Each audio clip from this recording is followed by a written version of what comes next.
Jom tuan-tuan dan puan, kayakan diri sendiri hanya dengan 1 gram 1 bulan. Kerja penat-penat, tapi bila sampai akhir bulan, orang lain yang kaya. Begitulah perumpamaannya jika setiap kali dapat gaji, kita belanja sampai lupa nak bayar kepada diri sendiri, iaitu menyimpan. Jadi, kali ini saya mahu kongsikan kepada tuan-tuan dan puan cara paling mudah dan berkesan untuk pastikan hasil titik peluh kita bertahan lama. Caranya adalah dengan kumpul emas 1 gram 1 bulan. Telah lama dipraktikkan oleh sebahagian penyimpan emas di dalam public gold.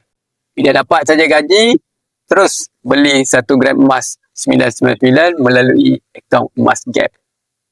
Jangan tunggu ada duit lebih baru nak menyimpan. Sebaliknya, simpan dulu baru berbelanja. Barulah kita makin kaya tuan-tuan dan puan. Ulang tabiat ini setiap kali dapat gaji. Jika sudah ada banyak gram, boleh keluarkan emas digital seperti dengan saya, sama ada bentuk gold bar ataupun dinar, sebagai motivasi untuk simpan lebih banyak gram.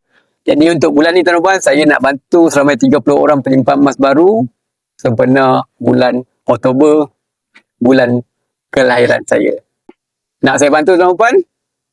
Type di ruangan komen, saya nak mulakan simpanan emas.